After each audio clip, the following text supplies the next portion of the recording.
శ్రీమాత్రే నమః. అందరికీ అమ్మవారి ఆశీస్సులు ఎప్పుడూ ఉండాలని మనస్ఫూర్తిగా ఆ తల్లిని వేడుకుంటూ భీష్మ ఏకాదశి నాడు తప్పకుండా వినవలసినటువంటి కథ గురించి తెలుసుకుందాం. మాఘ శుక్ల ఏకాదశినే భీష్మ ఏకాదశి అంటారు. శ్రీ మహావిష్ణువు యొక్క సహస్రనామం. భీష్మ పితామహుడు పాండవులకు చేసినటువంటి మహోపదేశం. భారత సంగ్రామం పూర్తయిన తర్వాత భీష్మ పితామహుడు అంపశయ్యపైనే ఉండిపోతాడు. ఎక్కడి వారు వారి వారి రాజ్యాలకు అక్కడికి వెళ్ళిపోతారు. సుమారు నెల రోజుల పాటు గడుస్తాయి. పాండవులు శ్రీకృష్ణుడు సల్లాపాలు ఆడుకునేటటువంటి ఒక సమయంలో ఒకనాడు హఠాత్తుగా శ్రీకృష్ణుడు పాండవులతో మాట్లాడుతూ ఆగిపోతాడు. పాండవులకు గాబరా వేస్తుంది. ఏమైంది కృష్ణ అంటూ శ్రీకృష్ణుని అడుగుతారు. అప్పుడు శ్రీకృష్ణుడు వారికి సమాధానం చెబుతూ, మాంధ్యాతి భగవాన్ భీష్మ తపోమే తద్గతం మనః. కురుక్షేత్రంలో అంపశయ్యపై పవలించి ఉన్నటువంటి భీష్మ పితామహుడు నన్ను స్మరించుకుంటూ ఉన్నాడు. అందుకే నా మనసు అక్కడికి వెళ్ళిపోయింది. హే పాండవులారా, బయలుదేరండి. భీష్ముడి దగ్గరికి ఇప్పటికిప్పుడే వెళ్ళిపోవాలి.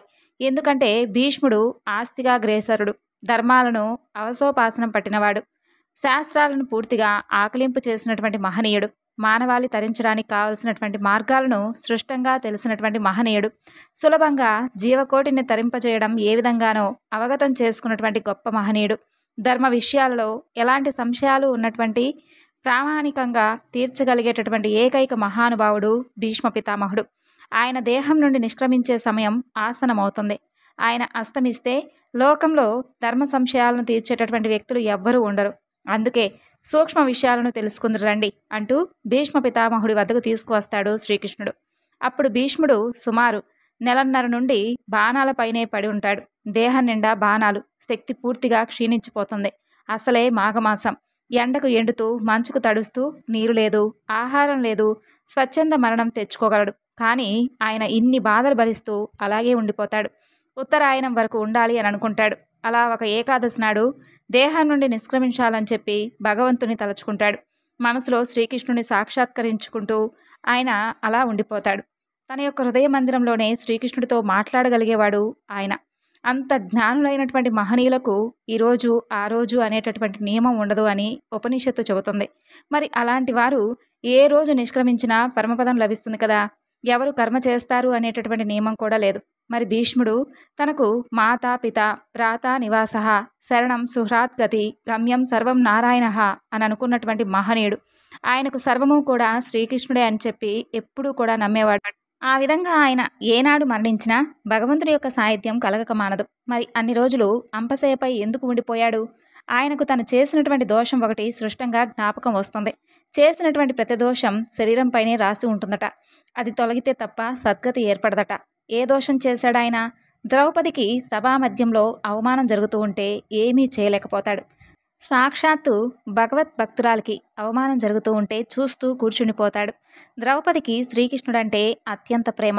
తన గురువు వశిష్ఠుల వారు ఈ విధంగా చెప్పారట. మహత్యాపది సంప్రాప్తే స్మర్తవ్య భగవాన్ హరి.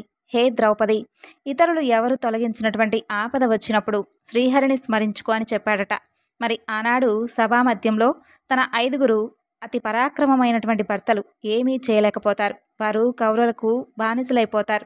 కౌరవులను ఎదిరించడానికి వీలు లేకుండా పోతుంది. వారు కేవలం సామాన్యమైనటువంటి ధర్మాన్నే పాటించారు. కానీ సాటి మనిషిగా ఆమెను కాపాడాలనేటటువంటి విశేషమైనటువంటి ధర్మాన్ని పక్కన పెట్టారు.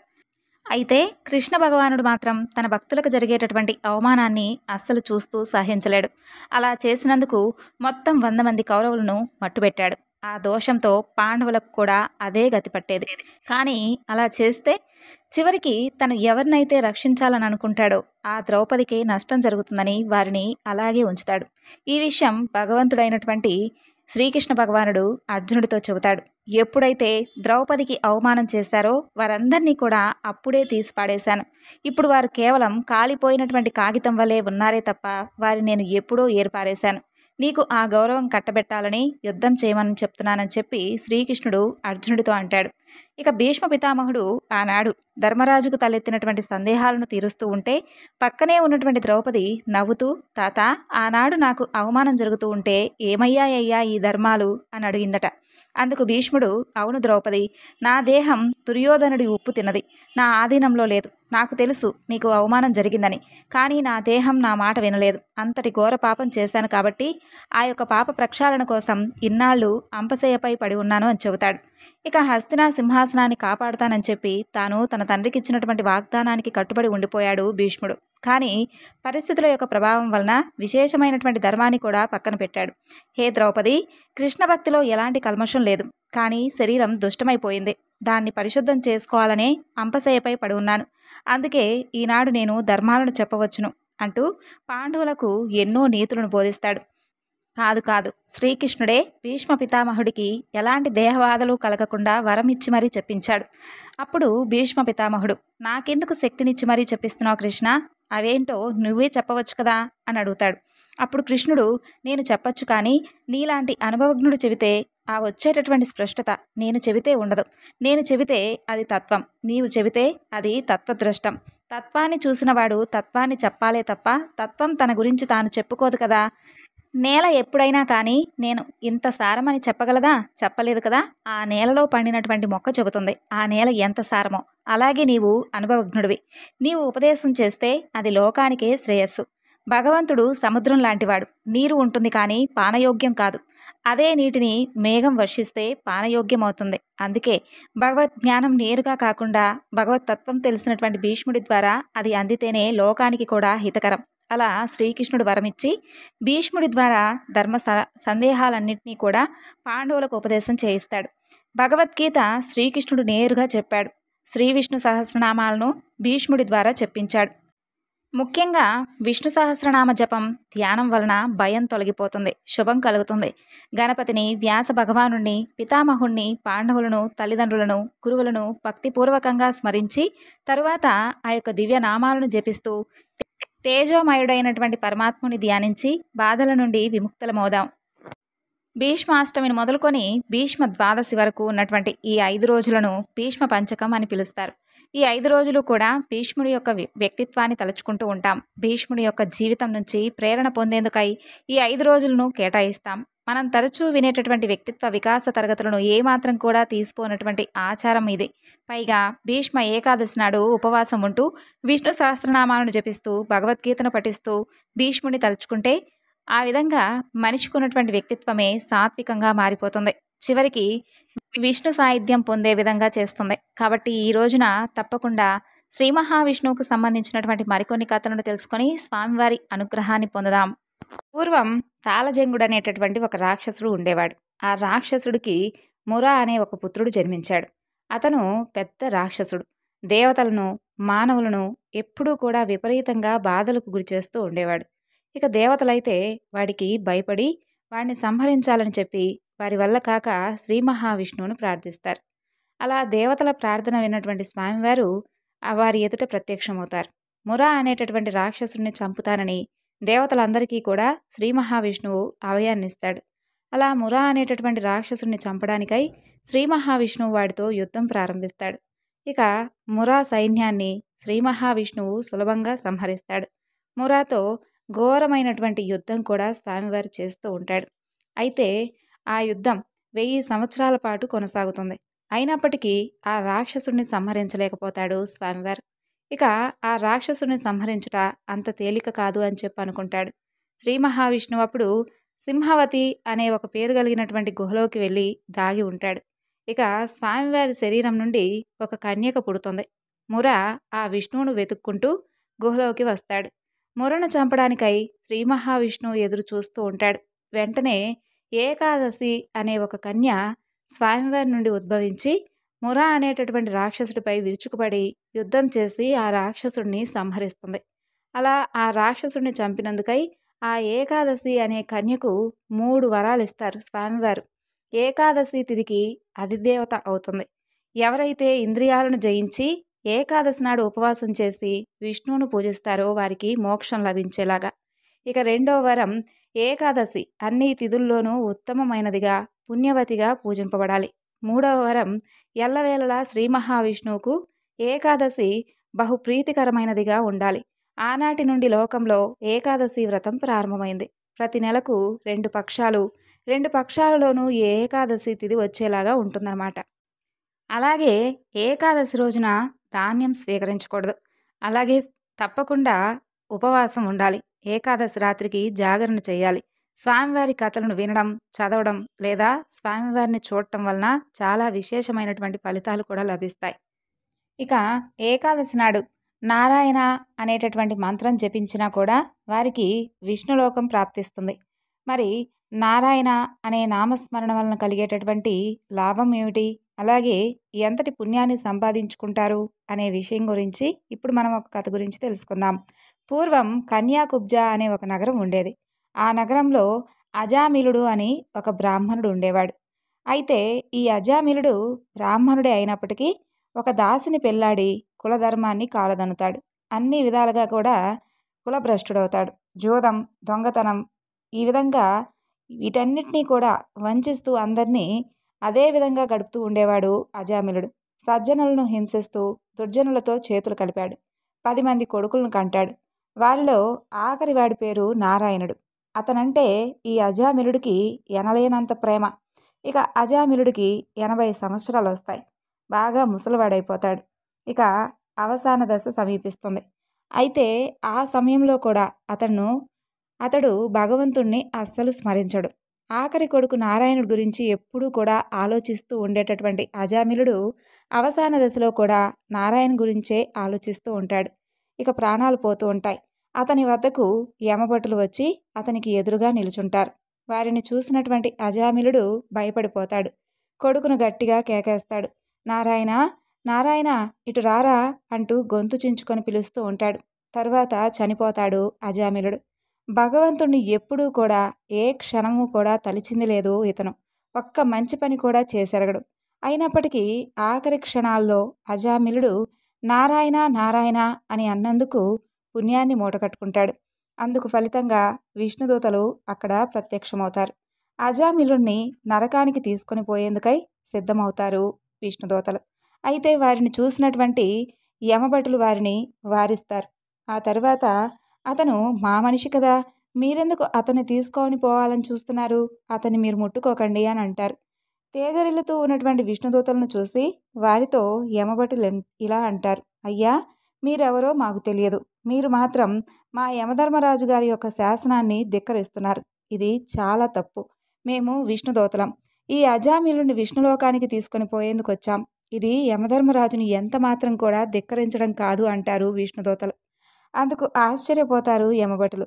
ఒకరిని చూసి ఒకరు నవ్వుకుంటారు. ఈ అజామిలుణ్ణి విష్ణులోకానికి తీసుకుని వెళ్తున్నారా? ఇతను అసలు ఏం పుణ్యం చేశాడని మీరు విష్ణులోకానికి తీసుకుని వెళ్తున్నారు? ఇతని గురించి అసలు మీకు తెలియదేమో. ఇతను మహాపాపి. బ్రాహ్మణుడిగా పుట్టాడే కానీ చెప్పలేనని నీచ కార్యాలు చేశాడు. ఏనాడు కూడా ఎవరికి ఎలాంటి దానధర్మం చేసెరగడు. ఇసుమంత పుణ్యం కూడా చేయలేదు. ఇలాంటి వాడిక విష్ణులోక ప్రాప్తి? ఆశ్చర్యంగా ఉందే అంటారు యమదూతలు. అప్పుడు విష్ణుదూతలు జీవుల యొక్క పుణ్య పాపాల గురించి, మోక్ష ప్రాప్తికి సాధనమైనటువంటి భగవన్నామ స్మరణ గురించి యమభటులకు వివరిస్తారు.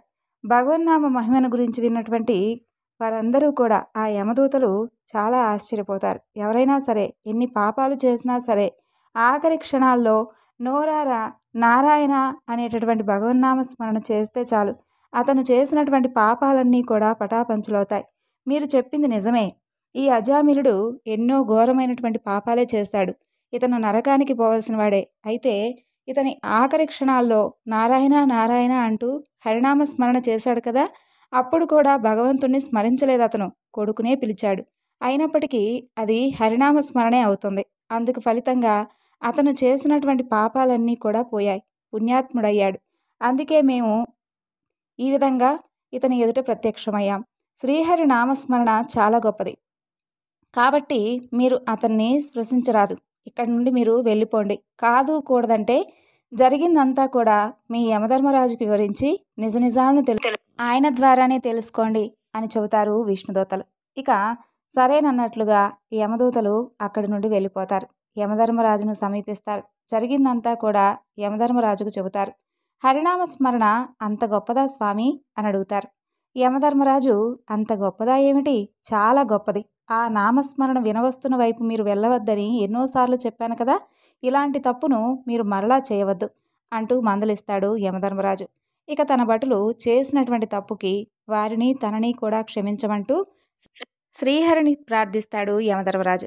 ఎంతటి పాపాత్ముడైనా ఆఖరి క్షణాల్లో హరినామ స్మరణ చేస్తే చాలు, పాపాలన్నీ కూడా తొలగిపోతాయి. అతను స్వర్గానికే అర్హుడవుతాడు. హరినామ స్మరణ అంత గొప్పది. ఆ నామం వినవస్తున్న వైపు తన దూతలను కనీసం కన్నెత్తైనా సరే చూడవద్దంటూ హెచ్చరిస్తాడు యమధర్మరాజు. అజామిలుని విషయంలో యమదూతలు చేసినటువంటి అపరాధాన్ని క్షమించమంటూ శ్రీ మహావిష్ణువును వేడుకుంటాడు. మృత్యు గడియలు సమీపిస్తూ ఉంటే యమభటులు రావడం, వారిని చూసి భయపడి తన ఆఖరి కొడుకు నారాయణను నారాయణ నారాయణ అంటూ కేక వేయడం, అప్పుడు విష్ణుదూతలు రావడం, వారి మధ్య వివాదం చెలరేగడం, ఇదంతా కూడా గమనిస్తూ ఉంటాడు అజామిలుడు. అప్పుడు అతనికి జ్ఞానోదయం అవుతుంది. హరినామస్మరణ, అలాగే హరినామస్మరణ యొక్క శక్తి ఏమిటా, ఎలాంటిదా అనేదంతా కూడా తెలుసుకుంటాడు. దాంతో జీవితం మొత్తం కూడా వ్యర్థం చేసుకున్నందుకు ఎంతగానో దుఃఖిస్తాడు. ఆ తరువాత మించిపోయింది లేదనుకొని భగవద్భక్తిని విపరీతంగా పెంచుకుంటాడు. అన్ని బంధాలను తెంచుకొని విరక్తుడై గంగా తీరానికి చేరుకుంటాడు.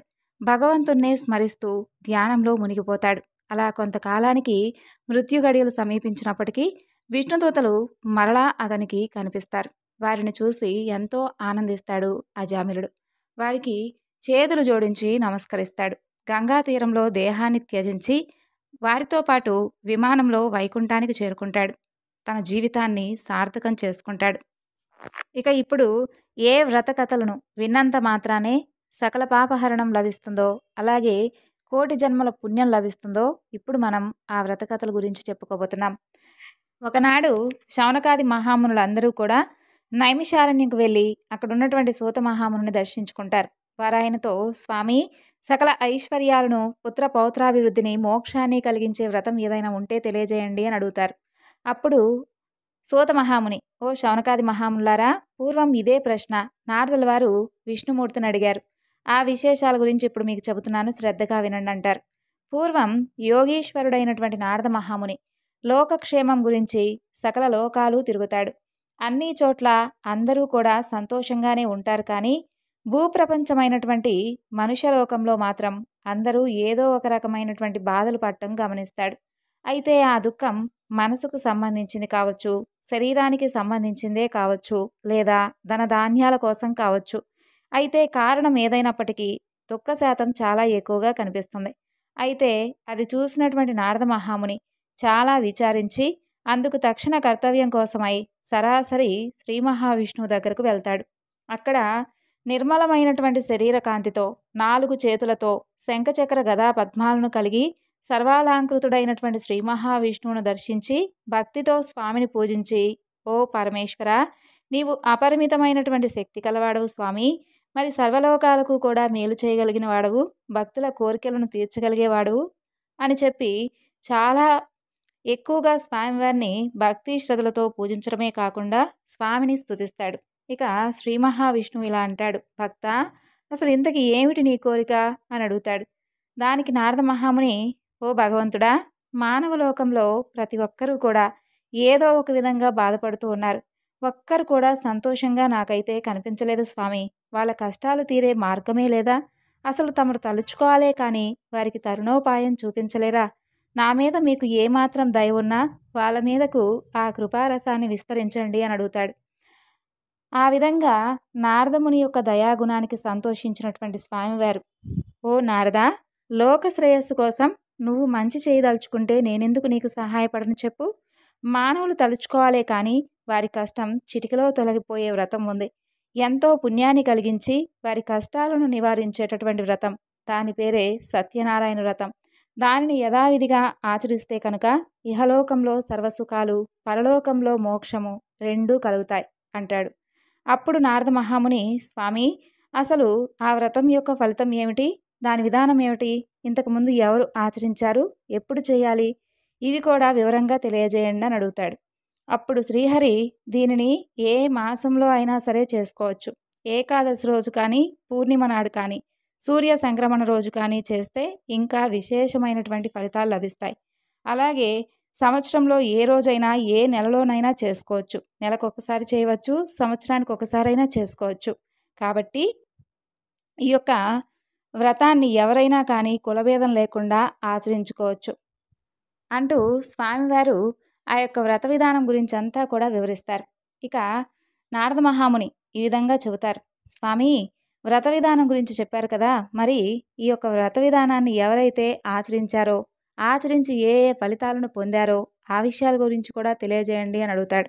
అప్పుడు శ్రీ మహావిష్ణువు నారదమునీశ్వరుడికి చెప్పినటువంటి విషయాల గురించే ఇప్పుడు నేను మీకు చెబుతున్నానంటూ సూత మహాముని, ఓ ఋషులారా, పూర్వం ఈ వ్రతాన్ని ఎవరు ఆచరించారో చెప్తున్నాను వినండి. కాశీ పట్టణంలో ఒక పేద బ్రాహ్మణుడు ఉండేవాడు. అతనికి తినడానికి సరైనటువంటి తిండి కూడా లేక చాలా బాధపడుతూ ఉండేవాడు. అతని బాధను చూసి జాలిపడి శ్రీహరి ఒక ముసలి బ్రాహ్మణుడి రూపంలో ప్రత్యక్షమై అతని కష్టాల గురించి అన్నీ కూడా తెలుసుకొని, అసలు నీకున్నటువంటి బాధ ఏమిటో చెప్పమని అడుగుతాడు ఆ బ్రాహ్మణుణ్ణి. అప్పుడు ఆ బ్రాహ్మణుడు తనకున్నటువంటి పేదరికం తొలగే మార్గం గురించి చెప్పమని వేడుకుంటాడు. దానికి శ్రీహరి, సత్యనారాయణుడనేటటువంటి పేరు కలిగిన విష్ణువును పూజిస్తే సకల కోరికలు తీరుస్తాడు, సమస్త దుఃఖాలు తొలగిస్తాడు. నీవు కనుక ఆ వ్రతం చేస్తే నీకున్నటువంటి దుఃఖాలన్నీ నశిస్తాయి. కాబట్టి ఆ వ్రతం చేయమని ఆ వ్రతం వివరాలు చెప్పి అక్కడికక్కడే అంతర్ధానమవుతాడు స్వామి. అయితే ఆ రాత్రి ఆ బ్రాహ్మణుడు కనీసం నిద్ర కూడా పోకుండా వ్రతం ఎలాగైనా చెయ్యాలి అనే సంకల్పంతో మేల్కొని మర్నాడు ఉదయాన్నే భిక్షాటనకై బయలుదేరి వెళ్తాడు. అయితే ఆశ్చర్యంగా ఆ రోజు ఏమవుతుందంటే, రోజుటి కన్నా కూడా అతనికి ఎక్కువగా ధనం సమకూరుతుందన్నమాట. ఇక దాంతో ఆయన బంధుమిత్రులందరినీ కూడా చక్కగా పిలిచి వ్రతం చేసుకుంటాడు. ఇక స్వామివారు చెప్పినట్లుగా అతని కష్టాలన్నీ కూడా తొలగిపోయి సర్వసంపదలకు అధికారవుతాడు. అప్పటి నుండి అతను ప్రతి నెల ఈ వ్రతాన్ని చేసుకుంటూ అన్ని పాపాల నుండి విముక్తి పొంది అతి దుర్లభమైనటువంటి మోక్షాన్ని కూడా పొందుతాడు. కాబట్టి ఈ వ్రతాన్ని ఏ మానవుడైతే చేస్తాడో అతనికి సర్వ దుఃఖాలు కూడా తొలగిపోతాయి. ఈ బ్రాహ్మణుడి వలన విని మరెవరు చేశారో తెలియజేయమంటూ శౌనకాది మునులు మరలా సూత మహాముని అడుగుతారు. అప్పుడు సూత మహర్షి ఇలా చెబుతారు. చూడండి, ఆ బ్రాహ్మణుడు యథావిధిగా వ్రతం విడిచిపెట్టకుండా చేస్తూ ఉంటాడు. అలా వ్రతం చేస్తూ ఉండగా ఒకనాడు ఒక కట్టెలమ్మే అతను అతని దగ్గరకు అనుకోకుండా వస్తాడు. అతనికి బాగా దాహం వేసి వస్తాడు. అంటే నీళ్ళు అడుగుదామని చెప్పి వస్తాడు. అక్కడ ఆ యజమాని ఏదో పూజ చేస్తూ ఉండడం చూసి ఆ బ్రాహ్మణుణ్ణి ఆ యొక్క విశేషం ఏమిటయ్యా అని అడుగుతాడు. అప్పుడు ఆ బ్రాహ్మణుడు తనకు జరిగినటువంటి కథ అంతా కూడా వివరంగా తెలియజేసి ఎలా కష్టాలు తొలగిపోయాయో చెప్పేసరికి ఆ కట్టెలమ్మే అతనికి కూడా ఆ వ్రతం చెయ్యాలని చెప్పి బాగా వెంటనే ఉన్న ఫలంగానే ఆ వ్రతం చేయాలని మనసు కుదురుతుంది. వెంటనే ఆ వ్రతం అయ్యే వరకు ఉండి తీర్థప్రసాదాలన్నీ తీసుకొని తను కూడా చేయాలనుకొని సంకల్పించుకుంటాడు. ఈ కట్టెలమ్మే డబ్బు ఎంత వస్తే అంతలో ఎప్పటికన్నా కూడా ఇంకా చాలా బాగా ఎక్కువగా కనుక ధనం కనుక వస్తే తప్పకుండా ఈ వ్రతం చేసుకుంటానని మనసులో అనుకుంటాడు. అయితే అనుకోవడమే తడవుగా ఎప్పటికన్నా కూడా రెట్టింపు ధనం వస్తుంది అతనికి. ఇక అతను కూడా బంధుమిత్రులందరితో కలిసి స్వామివారి వ్రతం చేసుకుంటాడు. నిర్మలమైనటువంటి మనసుతో మంచి అట్టిపళ్ళు, చక్కెర, నెయ్యి, పాలు, గోధుమ పిండి ఇలా మొదలైనటువంటి వాటన్నిటినీ కూడా సేకరించుకొని వచ్చి భక్తి శ్రద్ధలతో ఈ యొక్క వ్రతాన్ని ఆచరించి స్వామికి నైవేద్యాన్ని కూడా సమర్పిస్తాడు. కాబట్టి ఈ యొక్క వ్రత మహత్యం వలన అతను కూడా పుత్ర పౌత్రాభివృద్ధిని కలిగి ఇహలోకంలో సుఖ సంతోషాలతో జీవించి సత్యలోకానికి చేరుకుంటాడు. ఇదే విధంగా ఈ వ్రతాన్ని ఆచరించిన వారు మరెవరున్నారో వారి కథ గురించి కూడా తెలుసుకుందాం. పూర్వం సత్యవాక్కు కలిగినటువంటి ఉల్కాముకుడు అనే ఒక రాజు ఉండేవాడు. అతను సత్ప్రవర్తన కలిగి ఉండేవాడు. ఇక భద్రశీల అనే నదీ తీరమున తన భార్యతో కలిసి సత్యవ్రతాన్ని ఆచరిస్తూ ఉండేవాడు. అలా వ్రతం చేసుకుంటూ ఉండగా అక్కడికి వ్యాపారం చేసేటటువంటి ఒక వైశ్యుడు వచ్చి, ఓ రాజా, మీరు చేస్తున్నటువంటి ఈ వ్రతం ఏమిటి, దీని ఫలితం ఏమిటి అని అడుగుతాడు. అప్పుడు ఆ రాజు అతనికి వివరంగా చెప్పి, నాకు సంతానం లేరు, సంతానం కోసమై ఈ వ్రతాన్ని చేస్తున్నాను అని చెప్పగానే ఆ వైశ్యుడు, రాజా, నాకు కూడా పిల్లలు లేరు, నేను కూడా ఈ వ్రతం చేసుకుంటానంటూ ఆ రోజు వ్యాపారానికి స్వస్తి చెప్పి తొందరగా ఇంటికి వెళ్ళి తన భార్య అయినటువంటి లీలావతికి ఈ విషయం గురించి చెబుతాడు. తనకు ఎప్పుడు సంతానం కలుగుతుందో అప్పుడే ఈ వ్రతాన్ని ఆచరిస్తానని చెప్పి మనసులో మొక్కుకుంటాడు. ఇక కోరిన కోరికలను తీర్చేటటువంటి ఆ సత్యదేవుడు అతనికి ఒక కుమార్తెను ప్రసాదిస్తాడు. ఆపద మొక్కులు సంపద ముప్పులు అనే మాట ఊరికే రాలేదు కదా. ఆ అమ్మాయికి కళావతి అనే నామకరణం చేస్తారు. కానీ ఆ అమ్మాయి పుట్టినటువంటి వేడుకలో స్వామివారి గురించి పూర్తిగా మర్చిపోతాడు. వ్రతం చేసుకుంటానని చెప్పి అనుకుంటాడు కదా, ఆ వ్రతం గురించి పూర్తిగా మర్చిపోతాడు. ఆ అమ్మాయి బాగా పెరిగి పెద్దదవుతుంది, యుక్త వయసుకు కూడా వస్తుంది. ఇక భార్య స్వామివారి మొక్కు గురించి ఎప్పుడైతే గుర్తు చేస్తుందో అలా గుర్తు చేసినటువంటి ప్రతిసారి కూడా అమ్మాయి పెళ్లిలో చేద్దాంలే అంటూ అతను మాట దాటివేసేవాడు. తగినటువంటి వరుడు గురించి విచారిస్తూ కాంచీపురంలో గుణవంతుడు అందగాడు అయినటువంటి ఒక వైశ్య కుమారుడు ఉన్నాడని చెప్పి తెలుసుకొని అతనితో అమ్మాయికి వివాహం నిశ్చయం చేస్తాడు. ఇక అప్పుడైనా పోనీ మాట నిలబెట్టుకుంటాడంటే వివాహ సంబరంలో పడి స్వామివారిని పూర్తిగా మర్చిపోతాడు. ఇక స్వామివారి సహనానికి కూడా ఒక హద్దు ఉంటుంది కదా. స్వామివారికి విపరీతమైనటువంటి కోపం వస్తుంది. తగినటువంటి సమయం కోసం వేచి చూస్తూ ఉంటాడు. అయితే కొంతకాలం అయ్యాక మామ అల్లుడు ఇద్దరూ కలిసి వ్యాపార నిమిత్తమై చంద్రకేతు రాజకుమారుడు ఉండేటటువంటి రత్నసానుపురం అనేటటువంటి ఒక పురానికి వెళ్తారు. ఆడిన మాట తప్పినటువంటి ఆ వైశ్యుడికి గొప్ప దుఃఖం కలగాలని చెప్పి సత్యనారాయణ స్వామి వారు అతన్ని శపిస్తాడు. ఆ శాపవాసం వలన ఎవరో చేసినటువంటి నేరానికి వీళ్ళు బలవుతారు. కొంతమంది దొంగలు వస్తారు. రాజుగారి ఖజానా నుండి సొమ్ము దొంగలించి భటులు వెంటబడుతూ ఉంటే భయపడిపోయి ఈ వైశ్యులు ఉన్నటువంటి చోట ఆ డబ్బు మూటలను విడిచిపెట్టి పారిపోతారు. అయితే ఇంకేముంది, ఆ భటులు ఆ మామ అల్లుల్నే దొంగలుగా పరిగణించి వారిని పట్టుకొని వెళ్ళిపోతారు. రాజుగారు వారిని భయంకరమైనటువంటి కారాగృహంలో బంధించి వారి దగ్గర ఉన్నటువంటి డబ్బు మొత్తం స్వాధీనపరుచుకుంటాడు. ఇక వాళ్ళ కష్టాలు అక్కడితోనే ఆగిపోలేదు. సత్యనారాయణ స్వామి వారి యొక్క శాపవశాన ఇక్కడ ఇంట్లో పరిస్థితి కూడా బాగా విషమించిపోతుంది. ఇంట్లో దొంగలు పడి ఉన్నటువంటి సొమ్ము మొత్తం అపహరించుకుపోతారు. కనీసం తినడానికి తిండి లేక, సరైనటువంటి ఆరోగ్యం లేక ఇల్లిల్లు తిరిగి డబ్బు సంపాదించుకొని బ్రతుకుతూ ఉండేవారు. అలా తిరుగుతూ ఉండగా కళావతి ఒకనాడు ఒకరింట్లో సత్యనారాయణ స్వామి వారి యొక్క వ్రతం చేస్తూ ఉంటే చూసి చివరి వరకు అక్కడే ఉండి తీర్థ ప్రసాదాలు తీసుకొని ఇంటికి వస్తుంది. అయితే ఆలస్యంగా ఇంటికి చేరినటువంటి తన కూతుర్ను ముందు విషయం తెలుసుకోకుండా నానా దుర్భాషలాడుతుంది తల్లి. ఆ తర్వాత విషయం తెలుసుకొని తన తప్పును తెలుసుకుంటుంది. అంతేకాకుండా తాము మర్చిపోయినటువంటి సత్యదేవుని యొక్క వ్రతం ఇప్పటికైనా ఎలాగైనా చెయ్యాలని చెప్పి నిశ్చయించుకొని భర్త అల్లుడి రాక కోసం ఆగకుండా వెంటనే బంధుమిత్రులందరితో కూడా కూడి స్వామివారి వ్రతాన్ని నిష్ఠగా చేసి భక్తిగా దేవుణ్ణి వేడుకుంటుంది. తన భర్తను అల్లుడిని క్షేమంగా ఇంటికి చేర్చమని చెప్పి కోరుకుంటుంది. పశ్చాత్తాపానికి మించినటువంటి శిక్ష లేదు కాబట్టి లీలావతి పశ్చాత్తాపానికి అలాగే భక్తి శ్రద్ధలకు కరిగిపోయినటువంటి సత్యదేవుడు వెంటనే అందుకు తగినటువంటి చర్య తీసుకుంటాడు.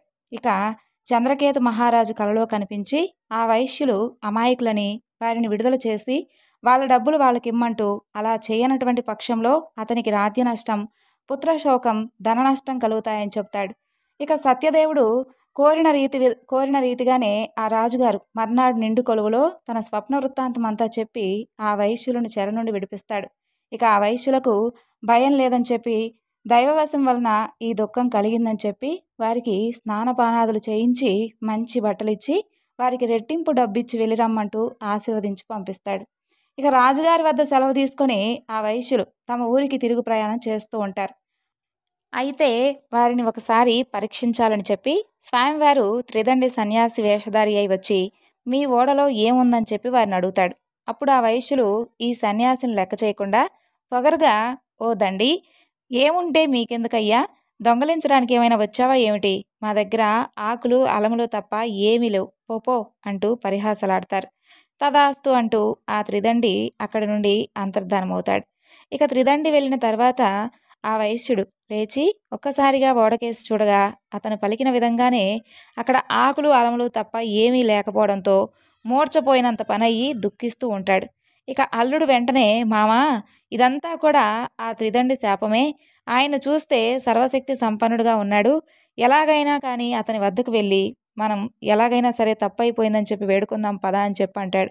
అలా మామ అల్లుడు ఇద్దరూ కలిసి త్రిదండిని వెతుకుతూ వెళ్ళి ఆయన చూసి సవినయంగా ఆయన ముందు మోకరిల్లి, స్వామి, ఏదో తెలియక చేసినటువంటి అపరాధం కాబట్టి మన్నించండి అంటూ పదే పదే వేడుకుంటారు. అప్పుడు ఆ త్రిదండి, బాధపడకండి, చూడు, నీవు నీ మాటను ఉల్లంఘించావు, నా పూజకు విముఖుడవయ్యావు, అందుకే నీకు మాటి మాటికి ఈ విధంగా దుఃఖం కలుగుతోంది అని చెబుతాడు. అప్పుడు జ్ఞానోదయమైనటువంటి ఆ వైశ్యుడు వెంటనే భగవంతుణ్ణి ఇలా కీర్తిస్తాడు. ఓ నారాయణమూర్తి, బ్రహ్మాది సమస్త దేవతలే మాయామోహితులై ఒక్కొక్కసారి నీ గొప్పతనాన్ని గుర్తించలేరు కదా, మరి మూఢుడనైనటువంటి నేను ఎలా తెలుసుకోగలను స్వామి, కాబట్టి నాపైన ఆగ్రహించకుండా ప్రసన్నుడు కమ్ము, నా శక్తి కొలది నిన్ను తప్పకుండా నేను ప్రార్థిస్తాను స్వామి, నాకు నా ధనం తిరిగి ప్రసాదించండి అంటూ ప్రార్థిస్తాడు. అప్పుడు స్వామివారు ప్రసన్నుడై ఆ దేవదేవుడు వారి కోరికను నెరవేరుస్తాడు. మరలా ధనంతో నిండినటువంటి ఓడతో తిరుగు ప్రయాణం కడతారు మామ అల్లుళ్ళు. ఇక తన ఊరు సమీపించగానే వాళ్ళు వస్తున్నటువంటి వార్త చెప్పమంటూ తన ముఖ్య భటుడిని పంపిస్తాడు. అదే సమయంలో అక్కడ కళావతి, లీలావతి సత్యనారాయణ స్వామి వారి యొక్క పూజలు చేస్తూ ఉంటారు. అది చివరి వరకు వచ్చి ఉంటుంది పూజ. ఆ సంతోషకరమైనటువంటి వార్త విన్న వెంటనే తల్లి పూజను ముగించుకొని కళావతిని రమ్మంటూ తాను ముందుగా వెళ్తుంది. ఇక భర్త క్షేమంగా వచ్చాడనేటటువంటి సంతోషంతో కళావతి కనీసం తీర్థ ప్రసాదాలు కూడా తీసుకోకుండా ఒడ్డుకు పరిగెడుతూ వస్తుంది. అది చూసి మరలా స్వామివారికి విపరీతమైనటువంటి కోపం వస్తుంది. వైశ్యుడు ఓడ దిగగానే అల్లుడు ధనంతో ఉన్నటువంటి ఓడ కాస్త మునిగిపోయేలా చేస్తాడు. ఇక కళావతి భర్త కనిపించకపోవడంతో చాలా దుఃఖిస్తూ ఉంటుంది. ఆమె దురావస్థ చూసి తండ్రి, బంధువులు అందరూ కూడా బాధపడుతూ ఉంటారు. లీలావతి భర్తను చూసి, ఓ స్వామి, ఇదంతా కూడా భగవంతుడి యొక్క లీల కదా, కాబట్టి స్వామివారి మాయేను, ఆ స్వామివారి యొక్క మాయను తెలుసుకునేటటువంటి శక్తి ఎవరికీ లేదని చెప్పి విలపిస్తూ ఉంటుంది. ఇక కళావతి తన భర్తతో సహా సహగమనం చేయాలని చెప్పి అందుకు ఉద్యుక్తురాలవుతుంది. ఆ వైశ్యుడు తన శక్తి కొలది సత్యదేవుని పూజ చేస్తానని చెప్పి స్వామివారిని తలుచుకోగానే పదే పదే సాష్టాంగ నమస్కారం చేస్తూ ఉంటాడు. అప్పుడు సత్యదేవుడు వైశ్యుని యొక్క భక్తి విధేయతలను చూసి ప్రసన్నుడై అశరీరవాణిగా ఇలా పలుకుతాడు. సాధు, నీ కుమార్తె నా ప్రసాదాన్ని కూడా తినకుండా భర్తను చూడాలని చెప్పి పరిగెడుతూ వచ్చింది పూజ మధ్యలోనే ఆపేసి. అందుకే ఈ విధంగా జరిగింది. ఇప్పుడు ఒకసారి ఇంటికి వెళ్ళి ప్రసాదం కనుక తిని వస్తే అంతా మరలా సవ్యంగా జరుగుతుంది అని చెబుతాడు. ఇక కళావతి అదే విధంగా చేస్తుంది. ఆమె భర్త చక్కగా నవ్వుతూ ఒడ్డుకు చేరుకుంటాడు. అక్కడికక్కడే అప్పటికప్పుడే ఆ వైశ్యుడు స్వామివారికి పూజ చేసి ఆ తర్వాత ఇంటికి వెళ్తాడు. అప్పటి నుండి ప్రతి పూర్ణిమకు, సంక్రాంతికి, ఏకాదశికి ఈ వ్రతాన్ని ఆచరిస్తూ ఇహపర సుఖాలను పొందుతాడు. అలాగే ఇప్పుడు ఈ వ్రతాన్ని ఆచరించినటువంటి మరొకరి గురించి తెలుసుకుందాం. ప్రజారంజకంగా పరిపాలించేటటువంటి ఒక రాజు, తుంగధ్వజుడు అనే ఒక రాజు ఉండేవాడు. అతను ఒకనాడు వేటకు వెళ్ళి బాగా అలసిపోయి ఒక చెట్టు కింద సేద తీరుతూ ఉంటాడు. అయితే అదే చెట్టు వద్ద కొంతమంది గోపబాలకులు ఎంతో భక్తి శ్రద్ధలతో సత్యనారాయణ స్వామి వారి యొక్క పూజను చేసి ఆ తరువాత రాజుగారికి భక్తి శ్రద్ధలతో స్వామివారి ప్రసాదాన్ని తీసుకొని వచ్చేస్తారు. అయితే వారు తక్కువ కులస్తులని చెప్పి వారు ఇచ్చినటువంటి ప్రసాదం భుజించడం ఇష్టం లేక ఆ రాజు అది తినకుండానే తన రాజ్యానికి వెళ్ళిపోతాడు. అతని ధిక్కారానికి, అతనికి ఉన్నటువంటి అహంకారానికి శిక్షగా అతనికి ఉన్నటువంటి 9 కొడుకులు మరణిస్తారు.